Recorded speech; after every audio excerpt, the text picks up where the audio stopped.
I'm Matt McClure, and this is Currents. There's still no deal on the debt. Will the world lose faith in the American economy? Now is the time to deal with these issues. If not now, when? Plus, it's the world's newest nation. Or is it? The Pope sends a delegation to celebrate South Sudan's independence, but questions remain. And it's an arts party to benefit those who need it most.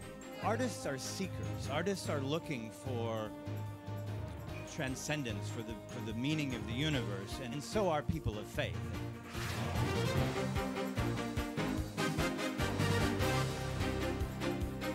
Well, good evening, and thanks for joining us tonight. The battle lines have been drawn and redrawn, and the discourse over the nation's debt has resulted in pretty much a dead end.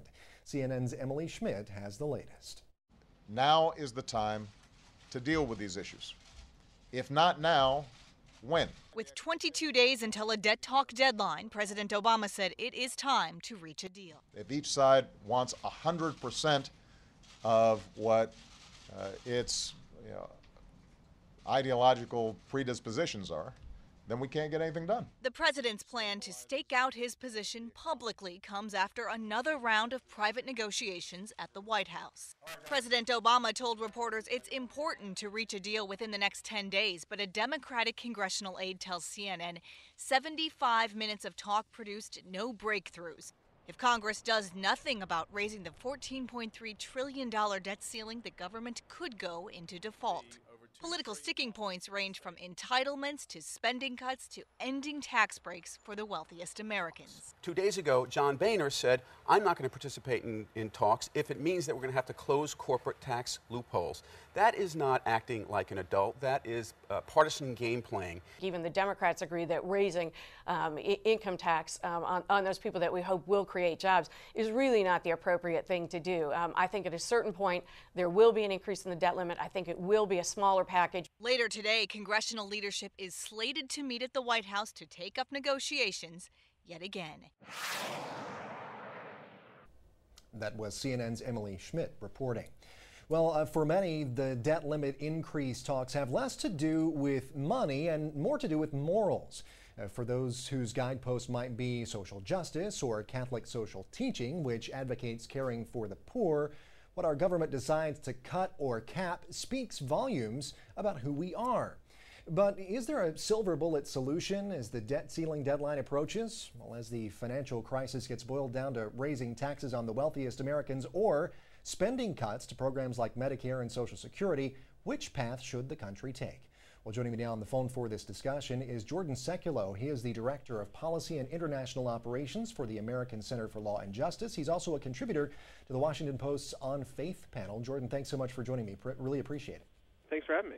Well, first of all, give me kind of your take here on the debt battle that we've got going on in Washington right now and all these debt talks, and more from a moral perspective, I guess, raising taxes versus cutting social safety net programs. What's your take? Well, I think you've got the big moral issue overriding this, which both Republicans and Democrats, President Obama said it's a moral issue, very conservative Republicans as well, is the national debt's impact on our future, specifically young people, those who it's already in doubt whether or not programs like Social Security, Medicare, Medicaid, the new health care plan that could be implemented if the legal challenges against it aren't successful, whether all of those will impact them in a positive way in the same way that they impacted the current generations. People know that the young people growing up, there's less of us than there are of the baby boomer generation. Because of that, it will cost more to pay for those entitlements and without reform.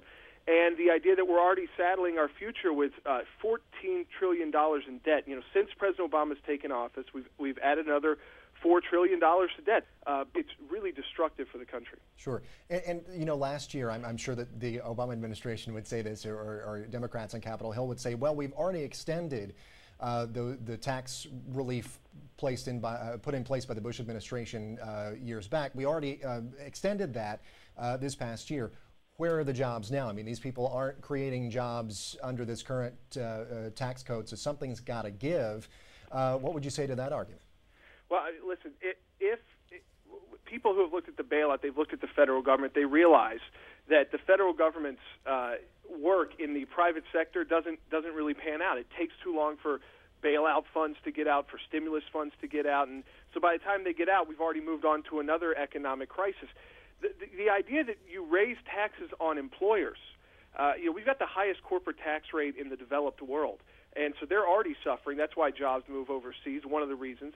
The labor unions hold on the Democrat Party makes it very tough, of course, for many manufacturers to make things in the United States anymore and competitively price them. And then, of course, you just look at the situation that everyone cannot be employed by the federal government, and if you raise taxes on the employers, that means that there's less jobs for those who are seeking them. Sure, and really quickly here, Jordan, just almost out of time, but aren't we only as good as a country as we are showing the care that we take for those who are the poor and the vulnerable? I mean, all of this that we're talking about essentially boils down to me anyway, to my mindset, either continuing tax breaks for the wealthy or providing a social safety net for those who really need it most. And as people of faith, aren't we called to care for those who are the poor and the vulnerable? I absolutely agree. The debate in Washington is not should we take care of people who really need it, whether it's the poor, whether it's the sick, the elderly who have lost insurance. It's how to do it. And what conservatives, Republicans, and kind of my side of the aisle believes is that the current federal programs, they were never put in place to last this long. They've kind of outlived their ability to work on a country that's gotten so much bigger. And so we want programs to help people, but they have to be programs that are effective and that work and do not punish our earners, the people who don't need that assistance, so that it puts those programs in jeopardy every 10 years. And we're getting to that point now where future generations are going to look at Social Security and say, and in my generation as well, say, why am I paying into a program that it won't be there for me? It won't be my safety net. And so we have to fundamentally reform these programs. It is very tough politically, which I think the only change you see happening here in the next couple of years, as President Obama said, he doesn't want to raise taxes until 2013. That would be after he was reelected. The only change you'll see is if there's a change in the White House and a change in the U.S. Senate, and people can get a taste of what conservative Republicans, which are kind of a new breed of Republicans, would do on these issues like the budget, spending, and the social welfare programs. All right, Jordan Sekulow, the Director of Policy and International Operations for the American Center for Law and Justice. Thanks so much for joining us here on Currents. Really appreciate your time. Thanks for having me, Matt. Well, stay tuned. The world's newest nation was born on the Horn of Africa. We'll have that story next.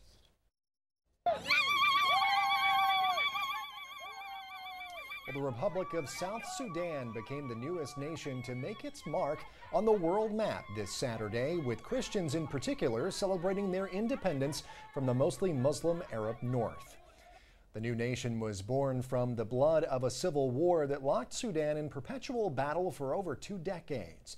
It was a conflict that cost 2 million lives, but after a vote in January of this year to split Sudan into 2 states, it has now gained Sudan's Christians a new home. Christian groups worldwide have long championed the cause for freedom for Sudan's Christians, and its supporters were there in full force at independence ceremonies in South Sudan's capital city of Juba, including a papal delegation. In an editorial this weekend, Vatican spokesman Father Federico Lombardi expressed his hope that South Sudan, quote, build a future of freedom and peace, despite being one of the poorest countries in the world. Well, now that all the dignitaries have flown back home and the paper flags that littered the streets have been swept away, what remains is a fragile 3-day-old country that has many challenges to face. The CNN's Nima El-Bagir has more on South Sudan's future.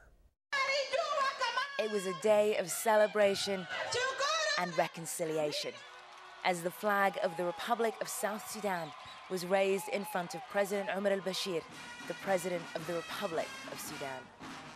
Their former president hopefully turned good neighbor. Should not dwell on the bad memories, but it is important to recognize that for many generations, this land has seen untold suffering and death.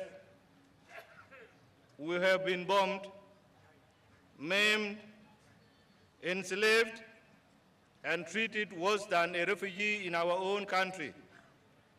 But We have to forgive, although we will not forget. But many worry that this is a divorce in name only. There is still no agreement on any of the major issues, like division of oil revenue, security arrangements, and most crucially, the border between the two nations.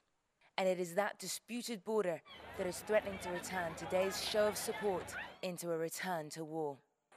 Tens of thousands of displaced people along that border will be spending Independence Day far from their own homes, with no guarantee if and when they'll ever see them again.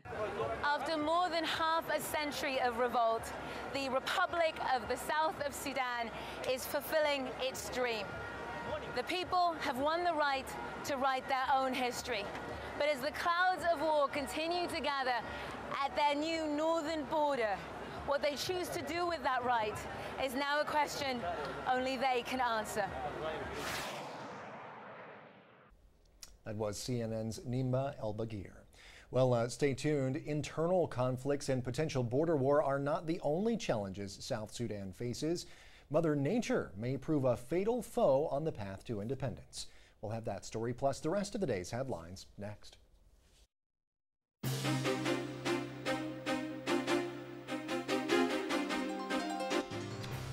Welcome back to Currents. I'm Matt McClure. Coming up in just a bit, making beautiful art for a great cause. But first, let's turn to the day's headlines. A New York judge has thrown out a lawsuit over the proposed Islamic Center near Ground Zero. The Cordoba House is proposed for this site 2 blocks away from the World Trade Center in Lower Manhattan. Former city firefighter Timothy Brown filed suit to stop the center from being built, but reports say State Supreme Court Justice Paul Fineman ruled Friday that Brown had no legal standing to file the suit in the first place. Now, critics say the center would be too close to the site of the September 11th attacks and would be an insult to the victims. But a lawyer for the developer of the site called the court decision a, quote, victory for America. Now, meantime, the 9/11 Memorial opens to the public in 2 months, but you can reserve your tickets online beginning today. The memorial will open for families of the 9/11 victims on the 10th anniversary of the attacks, and the general public will have access beginning on September 12th. Tickets are free, but visitors have the option of making a donation. You can book them at the official website for the memorial. It's 911memorial.org. Well, the nation lost an iconic former First Lady late last week. Betty Ford died at the age of 93 on Friday. CNN's Shelby Lynn has a look back at Ford's life and legacy. Iconic, special, unsurpassable. Those are just some of the words used to describe former First Lady Betty Ford. The whole nation lost someone very special. I know icon is an overused term these days, but she truly is one. Her vision and her mission for the Betty Ford Center is unsurpassable. The 93-year-old passed away Friday, surrounded by friends and family at the Eisenhower Medical Center in California. Soon after, condolences began pouring in from President Obama, prominent political figures, and even celebrities who sought addiction treatment at the Betty Ford Center. I don't think she even really realized the impact that she had on so many lives. Great people, truly great people, don't really even realize how truly great they are. The family issued a statement inviting mourners to sign condolence books at the Gerald R. Ford Presidential Museum in his hometown of Grand Rapids, Michigan, or at the Gerald R. Ford Presidential Library in Ann Arbor. She was just a fabulous lady. Fabulous. We're all going to miss her. Betty Ford, widow of Gerald Ford, the 38th President of the United States, dead at 93. Mourners will gather for a memorial service in Southern California for the former First Lady tomorrow. The funeral service will take place at Grace Episcopal Church in Grand Rapids, Michigan on Wednesday, and then Betty Ford will be laid to rest next to her husband. Well, 2 Republican presidential contenders are in hot water after signing a conservative group's pledge that included some controversial language about slavery. Former Senator Rick Santorum and Congresswoman Michelle Bachmann both signed the marriage vow from the Iowa group called First Leader. Now, among other things, the vow condemns homosexuality, it calls for a ban on all pornography, and rejects Sharia law. The vow also said, though, that a child born into slavery was more likely to be raised in a 2-parent household than children today. Well, Bachmann and Santorum have distanced themselves from that particular portion of the statement. After taking criticism, the First Leader group removed the slavery passage. Well, the clock is ticking and same-sex marriage will soon be legal here in the state of New York, but questions remain. And one question in particular, can military chaplains perform same-sex ceremonies here or anywhere else such unions are recognized? Well, not if the House of Representatives has anything to say about it. Reports say when the House passed a defense spending bill last week, it blocked any of the money from being used to train chaplains on how to deal with the end of the Don't Ask, Don't Tell policy.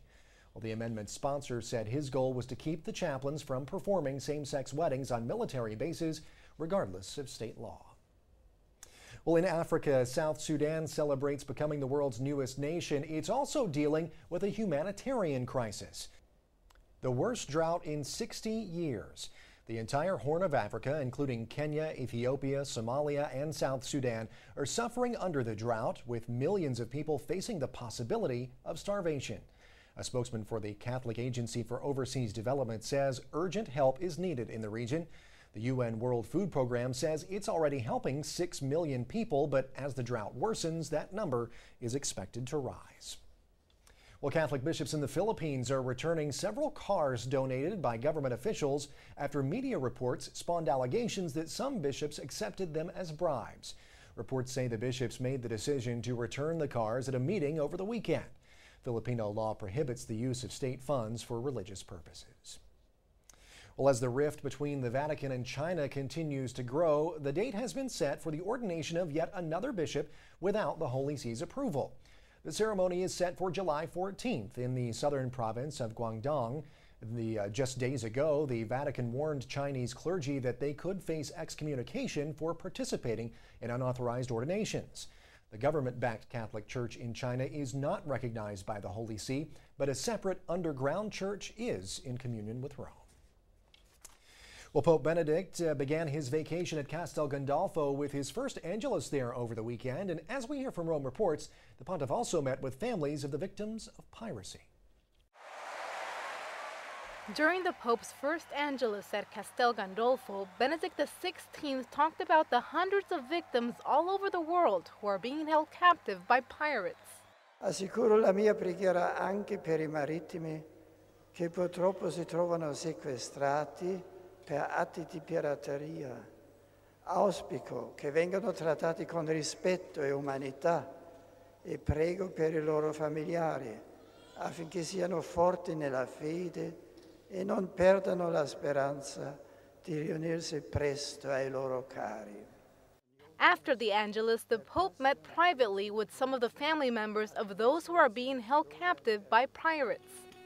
Currently, there are more than 800 hostages. Last year, there was a record high of 445 attacks, 53 ships were held hostage, and 1,181 sailors were kidnapped. Modern piracy has become so serious, the Pontifical Council for the Pastoral Care of Migrants will hold a conference to analyze the issue in 2012. And finally, the man in white is going green. The Vatican says the next Pope-mobile will be a hybrid. Mercedes-Benz is drawing up plans for the vehicle that will be used both in Rome and for trips abroad. Benedict initially said he wanted an all-electric vehicle as a symbol of his concern for the environment. Reports say, though, that Vatican security vetoed that idea out of concern an all-electric car would not have enough power to accelerate quickly in an emergency. There's no word on when the new hybrid will hit the road. Well, stay with us. There is much more currents ahead. When we return, New York's artists come together to help the city's homeless. We're trying to promote those who want to express their Christian faith through their music, through their lifestyle.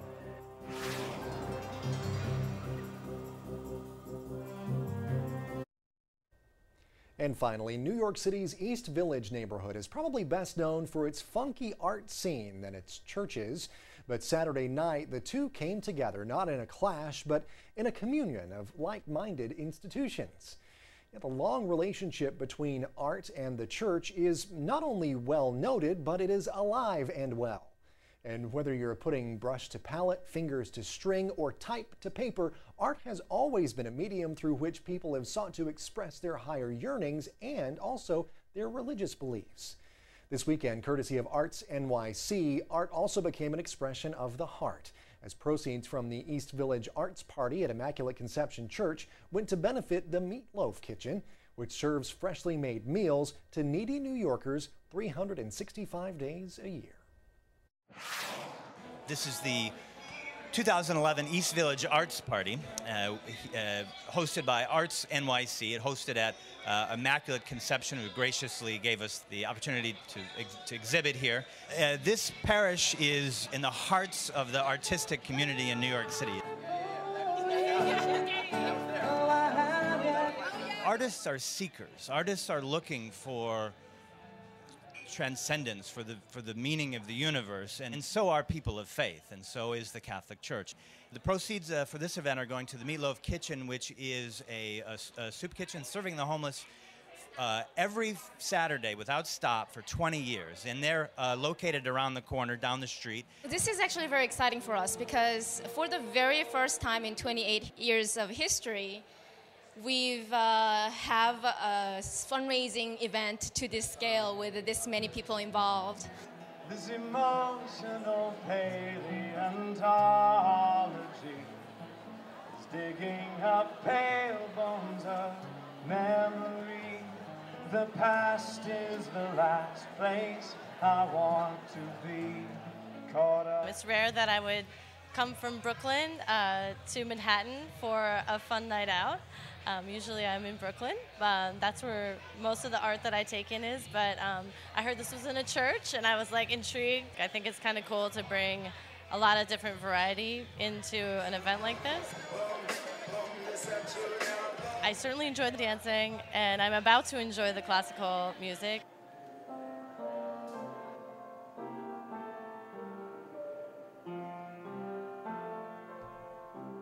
I think there's art and there's faith and they're distinct, and I'm skeptical of sort of Catholic art, but if there happens to be a Catholic artist who has a gift for art, then I'm very curious to see what they can create and what they can produce.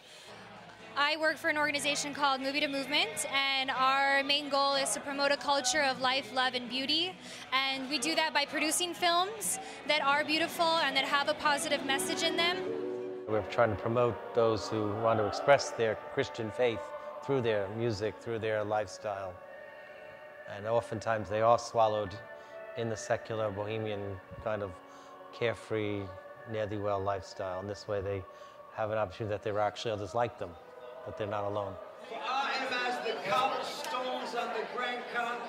Sometimes I feel like I'm too Catholic for my bohemian, artsy kind of friends, but sometimes I feel too bohemian for my Catholic kind of friends. So